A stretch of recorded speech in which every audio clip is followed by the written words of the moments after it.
y un verdadero safari humano. Escandaloso incluso para los mismos comunistas y para los mismos socialistas que han aupado a esta gente. Mientras toda Cuba estaba a oscuras, allí estaban esta caravana de tontos útiles haciéndole la tortica al régimen y además de eso burlándose básicamente de la miseria del pueblo cubano. Allí estaban en un hotel con electricidad, con aire acondicionado, fueron llevados a los diferentes lugares, estaban de fiesta, estaban gozando la papeleta en una isla apagada, en una isla a oscuras, en una isla que además está sufriendo muchísimo este desastre de régimen que no acaba de morir. Acá estamos intentando contar muchas de las historias que protagonizan estas personas. En ocasiones no se conocen las enormes dificultades que pasan en sus países por defender y amar a Cuba. Las han habido y las habrán, pero creo que vale toda la pena por defender a Cuba. Creo que Cuba nos dignifica a nosotros. A mí me rompieron los espejos del carro, me han amenazado y han mandado, yo tengo muchas denuncias a la DIGO en Italia por estas amenazas, pero estoy aquí.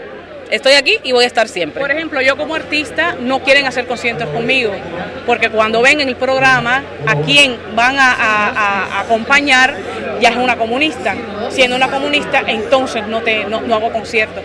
Vamos a hablar de todo esto con Juan Antonio Blanco, mi siguiente invitado, presidente de Cuba Siglo XXI. ¿Cómo estás, Juan Antonio? Muy bien, Mario, ¿cómo andas tú? Muy bien, bueno, uno en el sótano de las decepciones de estos socialistuchos como Pablo Iglesias, que por cierto andaba diciendo de que, conjunto con Canel, de que los 32 soldados cubanos habían detenido al ejército norteamericano. Sí, Maduro sigue en una cárcel federal, sigue gritando por las noches, soy el presidente de Venezuela, digan que me están torturando. Y no va a salir de ahí, Pablo Iglesias, Díaz-Canel.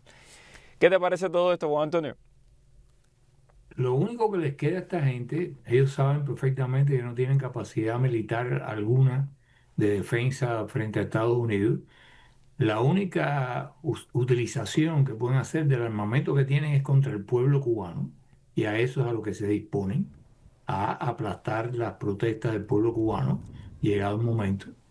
Y desde el punto de vista internacional, lo único que les queda es las redes que tienen de estos llamados grupos de solidaridad, que son menos que en el pasado, pero no por eso pierden la capacidad de tener presencia en medios internacionales. Anoche, tarde en la noche, yo estaba viendo CNN y estaban dando un reportaje de un grupo de, eh, ¿cómo le llamaríamos? Samaritanos que iban a Cuba con medicinas, que hace muchos años que las llevan y que dan fe de que allí nunca desvían nada, por eso ellos siempre trabajan con el Estado. O sea, toda la campaña ahora está dirigida a que la gente crea realmente de que si hacen donativos, los donativos le van a llegar a la población, porque es lo único que pueden en este momento recaudar y vender.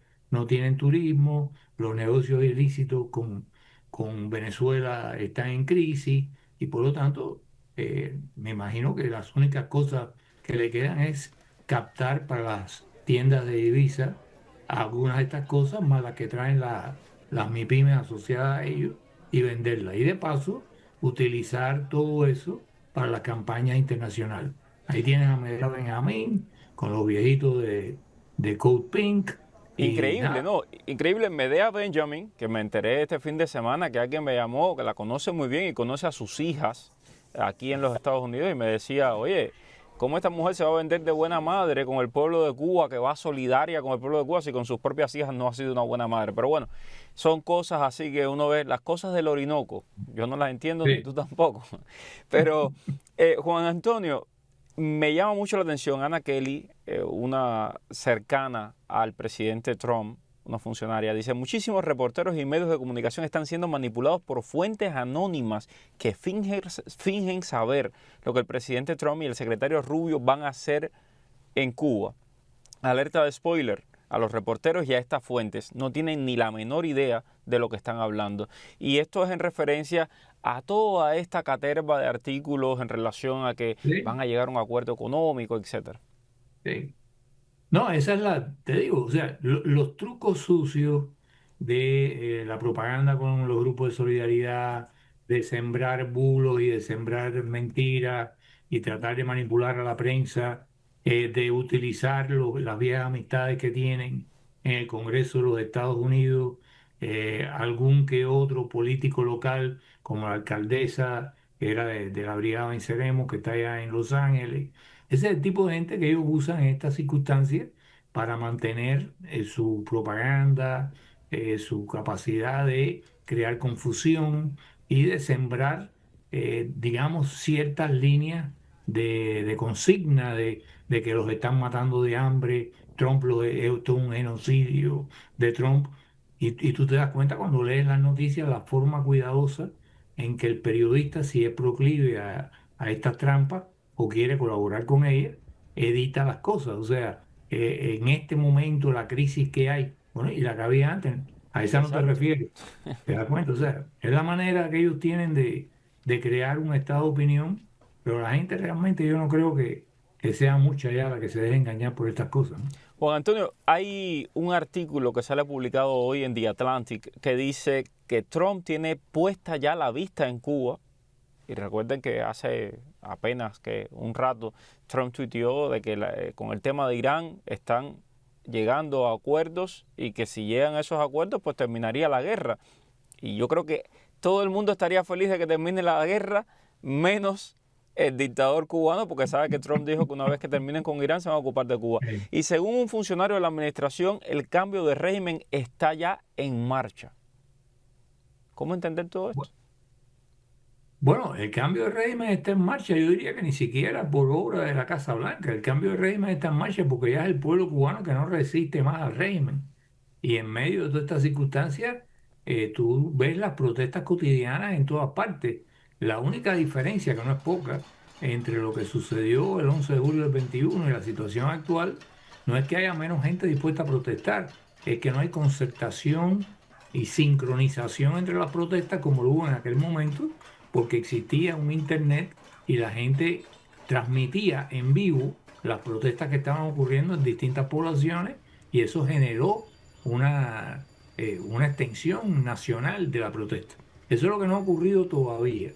Pero de hecho, de facto, hay muchas protestas que coinciden en el tiempo, no en el lugar, pero sí en el tiempo, porque simplemente la gente está saliendo a la calle a protestar, como salieron a protestar ahí en Morón, y como ya se empieza a cruzar una línea que debe tenerlos mucho, muy preocupados, que es la línea esa de que salimos a protestar, coreamos nuestra consigna y de pronto vienen los bárbaros, nos muelen los huesos a palos y nos refugiamos en las casas y nos llevan presos por la mañana. No, esta vez la gente asaltó el partido de la localidad y le dio candela. Eso es nuevo. Y ellos tienen que tener en cuenta de que no solamente un símbolo como puede ser el local del partido, puede ser, digamos, blanco de la ira popular. También lo pueden ser las tiendas de Gaesa. La gente tiene mucha hambre y en esas tiendas están vendiendo en dólares lo que la gente no puede comprar en pesos cubanos. También lo pueden ser los hoteles, Donde hay de donde hay, todo. donde hay también de todo. A ver si Pablo Iglesias no se lleva una sorpresa un día y ve inundado el hotel con personas protestando. O sea, la situación se está yendo de la mano. Y la única manera que ellos pensarían que estarían en condiciones de controlarla es con un verdadero genocidio, con una masacre. Y en ese caso tienen que exponerse a una respuesta quirúrgica militar por parte de los Estados Unidos. Vamos a recordar que en la guerra en Yugoslavia, que la llevó a cabo, que fue una guerra aérea, y la llevó a cabo el presidente Clinton, duró algún tiempo, duró semanas, meses, y esa era una guerra en que todos los días venían y te bombardeaban un objetivo, o varios objetivos. Posteriormente la OTAN se sumó. Por cierto, esa guerra nunca recibió ninguna aprobación del Congreso de los Estados Unidos, ni hubo demasiada gente del Partido Demócrata dispuesto a exigirle al presidente Clinton cuentas por lo que estaba haciendo ahí en aquella zona. Entonces, si ellos empiezan una escalada usando las armas y usando la bestialidad de esos grupos de respuesta rápida contra la población, yo les arriendo la ganancia, porque lo que sí es muy posible es no que se gaste un cohete Tomahawk que vale $2 millones en matar a Díaz Canel, cuya vida no vale nada, sino que las unidades de represoras que se involucren en eso, que miren para el cielo de vez en cuando, porque puede ser que le caiga, no un Tomahawk quizá, pero un Hellfire que vale $100,000 y que se lo tira un dron que se llama Predator, para que vayan aprendiendo la nomenclatura nueva. Esa no es nomenclatura del partido. La terminología. Y con Mariela Castro gritando muerte a Israel y todas estas cosas, pues puede que Netanyahu nos haga el favor también. Muchísimas gracias, Juan Antonio Blanco. Siempre un placer conversar contigo. Igualmente, Mario. Aquí Gracias estamos. a todos por la sintonía. Nos encontramos mañana aquí en Cuba al Día. Soy Mario Pentón.